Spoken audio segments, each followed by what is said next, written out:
Welcome to the Visionary Chronicles, a business strategy podcast where we provide insight to those looking for creative, executable strategies built around the latest disruptive ideas, innovative cultures, product creators, and marketing solutions. Today in the Visionary Chronicles, we're going to talk about leadership, company leadership, what it takes to build a successful team, how to grow your team, how to be authentic. There's a lot of components that go into great leadership.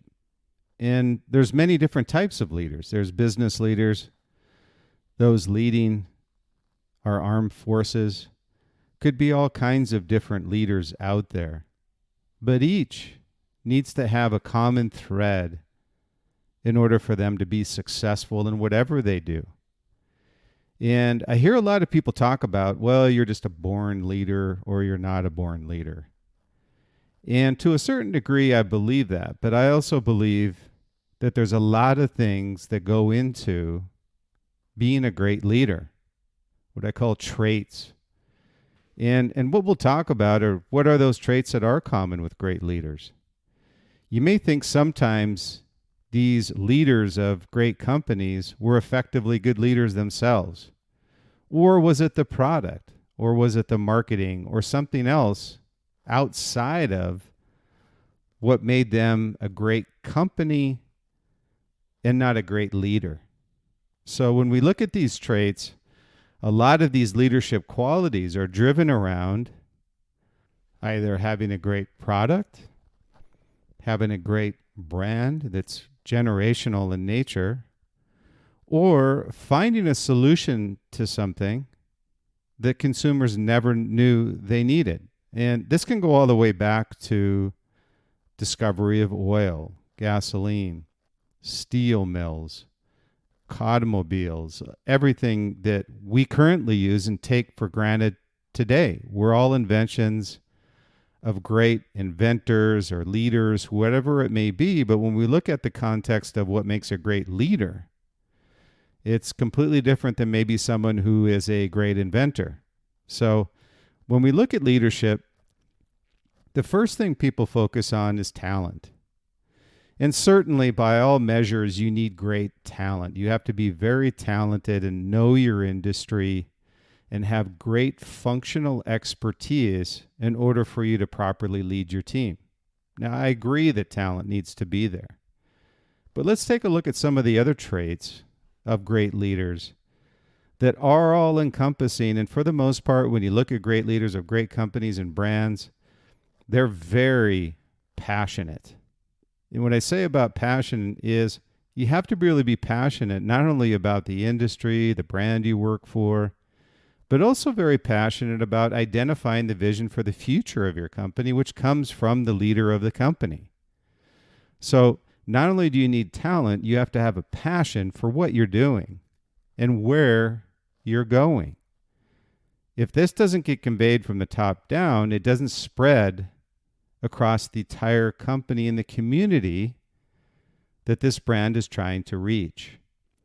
Now, the second piece that goes hand in hand with passion is authentication. And I say authentic because there are brands that maybe have a great product and they're passionate about it, but the voice is not authentic.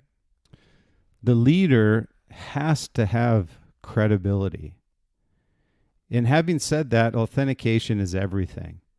If you're going to talk about something you're passionate about and you have a talent for, and be able to lead people and have a vision for the future of your company, it has to be conveyed authentically. People inside the company and outside the company will eventually figure it out if you're not authentic. And this is a key component, not only ingrained into the minds of the leader themselves, but also the company and the brand as a whole. So authentication is a key component in conjunction with being passionate and having great talent. Another piece is when you look at being engaging. And what I mean by that is have a personality. There's so many leaders I see out there that are not engaging. They don't like talking to people. They don't like going out and representing the brand or the company.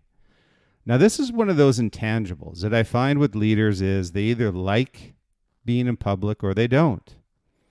But what I find is many times is you associate a brand with a person. And I'm going to say Nike with Phil Knight, Apple with Steve Jobs, Oracle with Larry Ellison. So these are all iconic brands, and they have very engaging leaders, ones that are the face of the brand, ones that are out there talking about promoting the passion, the authentication behind why this brand is a point of difference over its competition.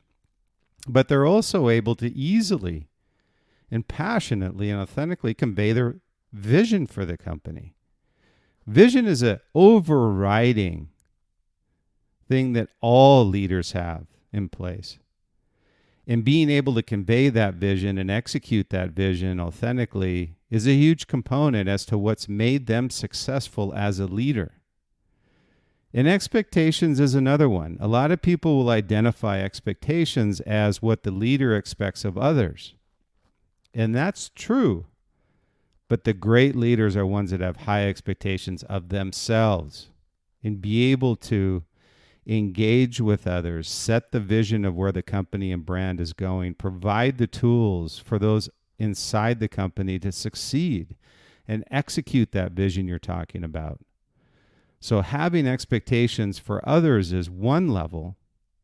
Having greater expectations of yourself as a leader and ensuring you're making the right chess moves in order to succeed at whatever you do as a brand and a company.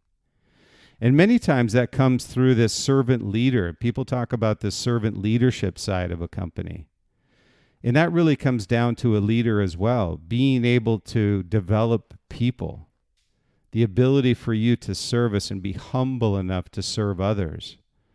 This servant leader strategy comes through in authentication. You see a lot of Patagonias of the world and the different outdoor brands and companies protecting the environment. That's a very authentic strategy inside the company, but it's also a servant leader strategy where you see the top levels of the company and executives and employees that it trickles down throughout the entire organization. And it becomes a mantra for them. And it becomes part of the community. And it is, by the way, very authentic and very passionate what they do. So when you look at leadership's talent, passion, authentication, engaging, compassionate to others, and setting high expectations not only for those around you, but for yourself as well.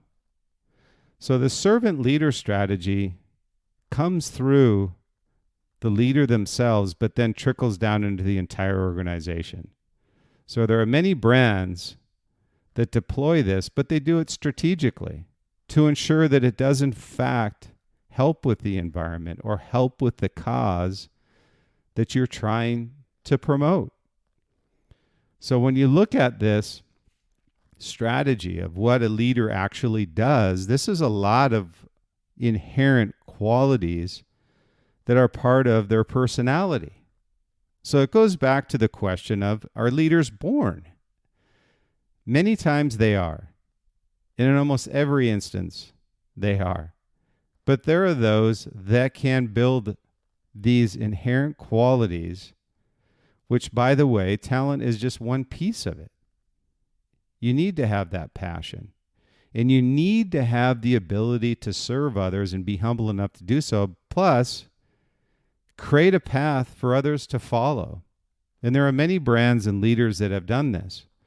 But inherently, it's come through the strategy of that brand as to what their vision is in creating a path for the future. So when you look at products and having the ability to set the vision as a leader, the talent around you as well as yourself and being passionately conveying this vision to others really infects the entire company as a whole. And be able to create that vision and have it be generational. And I talk about generational brands and how they've been successful over decades and how did they do that? And so when you look at what the foundation is Of these great brands, more often than not, there was a leader that founded the company, set the vision, stuck to that vision, and had a passion that infected the entire company authentically. When you have that, it's a magic formula.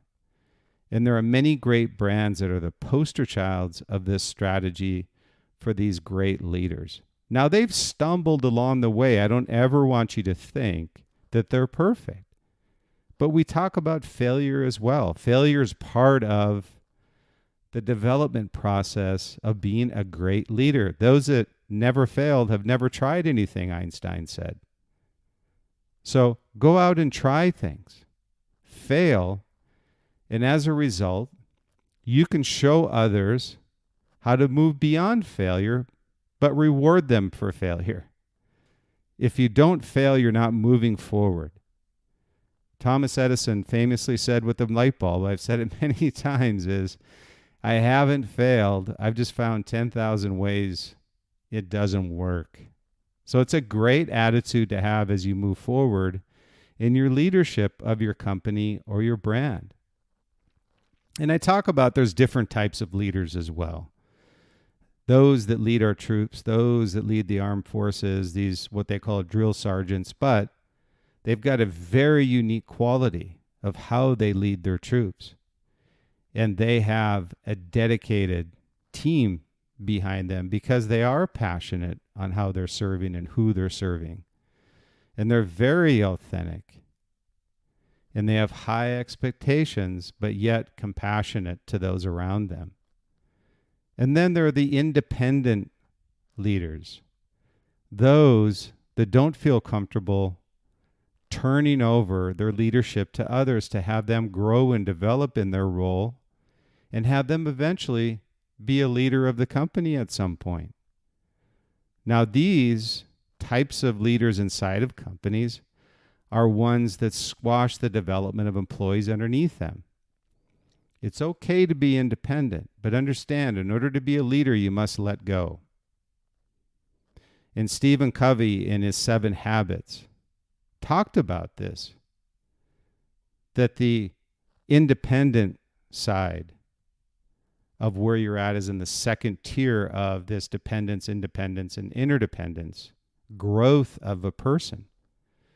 And as you're born and you go through your initial years of life, you're in this dependence stage. You're dependent on others. You can't do it by yourself. That's the first stage of growth. The second stage is independence, but you need to grow out of independence if you're going to be a great leader. And the final stage of interpersonal development is interdependence. This is the most sophisticated side of your growth, your interpersonal growth as a leader. What that means is you turn over control to others so they can grow and develop, effectively a little bit like the servant leader. So dependence is very young. You grow into independence, and then you grow out of independence into interdependence. And until you get into interdependence, you don't have the ability to be a great leader because you can't turn over what you're looking to achieve to others until you have that in your growth. So make sure that as you go through the stages in your career and as a leader, that you're always looking for interdependence, meaning that helping others grow in their roles and allowing them to have the glory when something is achieved. You move back into independence when you take the glory for something others had done. And I've seen this inside of companies, inside of brands, where others take credit for things they weren't involved with. And what happens is, and I think most of us have been there, is that it creates this deflation inside of companies and the passion goes away.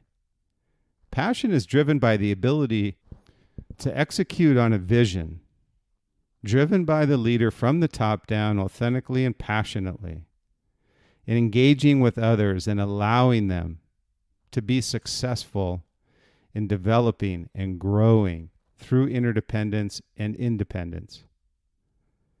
So bringing out the best in people is the strategy.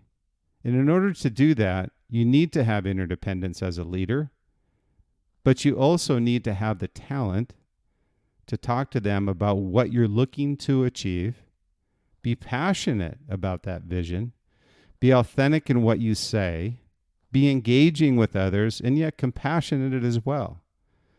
And have them understand the expectations of where you're taking the brand and the company and what that vision looks like, drilled down into a detailed level.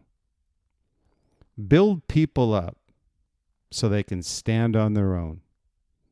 This is the badge of honor of a leader, to watch others grow in their roles, to take pride in what they do on a day-to-day basis, and also take pride in the fact that they work for a brand that appreciates what they do and is authentic in everything they say. I want to thank you for listening to the Visionary Podcast today. I really appreciate your time. And I hope you enjoy the subjects that we're bringing up here with the Visionary Chronicles. It's more diversified, talked about business strategy, areas of support that you need in functional areas, but also on the personal side. There's a lot of things that you deal with as an entrepreneur, small business owner, manager, or executive. So we want to make sure we're addressing those as well. So if you like the content, I just wanted to kind of put something out there that hopefully you could join or subscribe to the Visionary Podcast, or at least give us a shout out on the rating. We'd really appreciate it. We're available on Apple Podcasts, Spotify, iHeart, Pandora.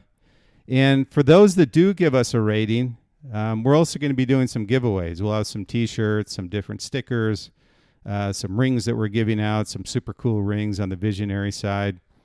And different subjects. If you've got some subjects you would like us to talk about, you can see when I introduce the podcast each week that these usually come from our listeners on a subject area of concern with them or area that they would like me to talk about.